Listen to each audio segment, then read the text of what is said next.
Oi, meus queridos, tudo bem? Espero que sim, hein? Bom, na nossa aula de hoje de ciências, nós vamos falar sobre o capítulo 20 da apostila. Na verdade, é um pedacinho desse capítulo, né? Que a gente vai ver na nossa aula mesmo, aula online, tá? Mas, para começar esse capítulo, nós vamos falar sobre o microscópio e a descoberta das células, tá?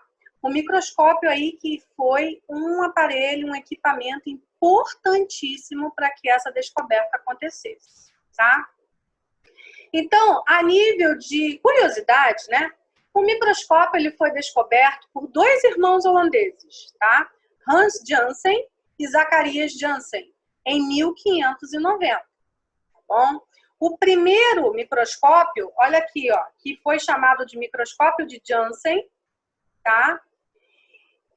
Ele foi construído no século XVI, bem na época mesmo que os irmãos holandeses descobriram, fizeram o comunicado, né, a toda a comunidade.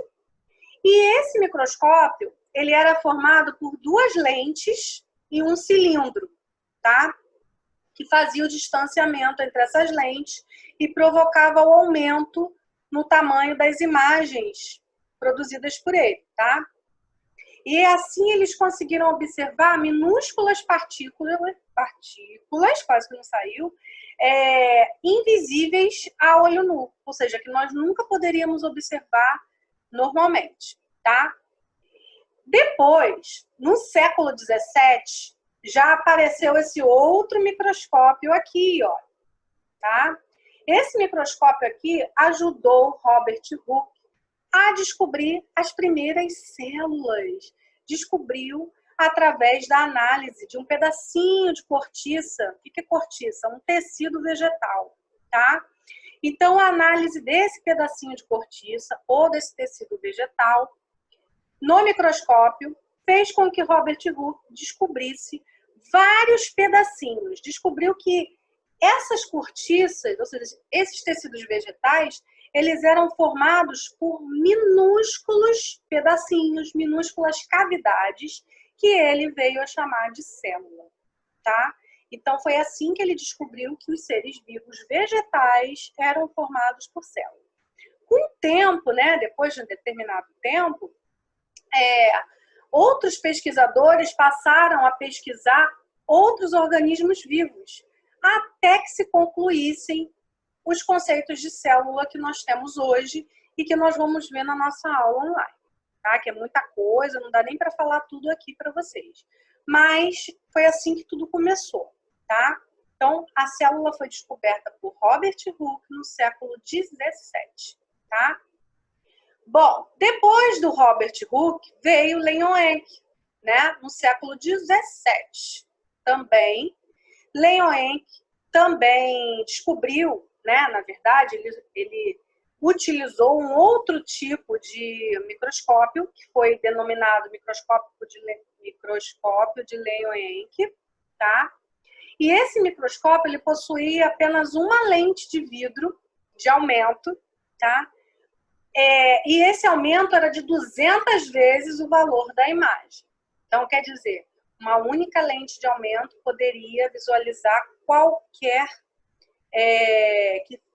corpo que existisse e que não pudesse ser visto a olho nu, tá? Leeuwenhoek também acelerou aí as pesquisas com células, passou a observar outros tipos de células, tá? Mas o fato é que os dois aí juntos chegaram à conclusão das células que nós temos hoje, e a ciência, depois disso, né, evoluiu também bastante com as pesquisas, procurando sempre aprimorar as descobertas, tá? Aqui embaixo, pessoal, nós temos já no século XXI, porque esse microscópio aqui, ele ficou até mais ou menos meados do século XIX, tá? Depois, no século XX, a gente teve o aparecimento do primeiro microscópio binocular, aquele que parece um binóculozinho, né? Você olha assim, tem duas lentezinhas assim, parece um binóculozinho. Esse microscópio, ele surgiu entre meados do século XIX, passou pelo século XX, e aí, no século XXI, esse microscópio de duas lentes, né, de binóculos, vamos dizer assim, eles sofreram alterações, eles se atualizaram, né? A ciência procurou atualizar, porque mais ou menos nessa época surgiram outros tipos de lentes de imenso alcance, vamos dizer assim, né? Um alcance muito diferenciado, e aí essas lentes passaram a ser utilizadas em novos microscópios, inclusive aqueles que só têm uma ocular, que a gente chama, tá? Então, esse tipo de microscópio aqui, olha, que tem as objetivas, ou seja, que tem várias objetivas, o que é isso, né? Essas lentezinhas aqui de baixo, ó, roxinhas, essas são as objetivas, são as lentes de aumento, tá?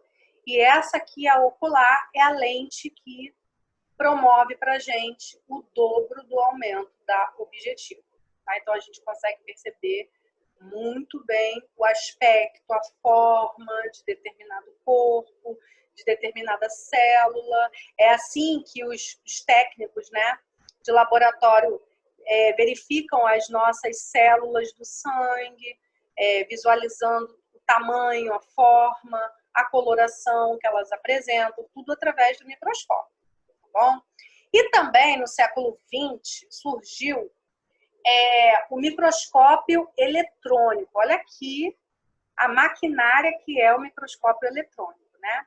Nesse microscópio aqui, a gente não utiliza... Esse outro aqui colorido, a gente chama de microscópio óptico, que nós utilizamos aqui o olhinho diretamente na substância, né?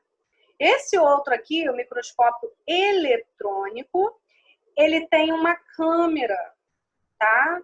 Que faz o aumento da imagem para a gente. A gente utiliza lá as lentezinhas normais para poder achar o objeto e o computador, né, ele faz o aumento dessa imagem para a gente. E essa imagem vai aparecer aqui numa tela, numa televisão, olha aqui, ó, tá? E dessa forma também, tudo é mecanizado. Ou seja, para a gente poder mexer naquela determinada célula, para a gente poder avaliar se a célula quiser, por exemplo, inserir, fazer uma reprodução in vitro, que a gente chama, né? Que é a união do óvulo com o espermatozoide. No caso de uma mulher que não possa ter filhos, por exemplo. Aí o geneticista ele vai pegar aquele óvulozinho daquela mulher, vai juntar com o espermatozoide que ela escolheu do homem, que ela escolheu o marido, ou um doador, né, que ela não conheça. E aí vai juntar aquele espermatozoidezinho no óvulo, vai ocorrer a fecundação. Ocorreu a fecundação, esse óvulozinho vai ser colocado dentro do corpo dessa mulher, tá? E para que ocorra essa fecundação, os cientistas, os geneticistas, eles utilizam esse microscópio eletrônico para poder ejetar o espermatozoide no óvulo, tá? E verificar se realmente ocorreu a fecundação. Então, na reprodução in vitro, pode ser utilizado esse tipo de microscópio aqui. Já esse outro aqui, ó, o microscópio óptico, ele é corriqueiramente utilizado pelos laboratórios aí da vida, tá? Nas análises clínicas, exames e tudo mais. E, por mera curiosidade de vocês, antigamente, bem antigamente mesmo, microscópio era um equipamento de ricos. Somente as faculdades mais ricas possuíam acesso a esse instrumento, tá? De pesquisa. Hoje em dia, ele já é um equipamento acessível a qualquer local de pesquisa, qualquer local de trabalho, de estudos, várias faculdades, muitos colégios que têm laboratórios, né?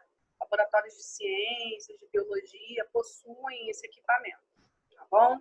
Então, a função dele é única e exclusivamente identificar estruturas, formato, tamanho, coloração, tá? E poder fazer o diagnóstico de determinada doença ou a descoberta de uma nova estrutura. Tá bom, amados? Espero que vocês tenham gostado e entendido. Qualquer dúvida a gente tira na nossa aula online, tá bom? Um beijo bem grande para vocês.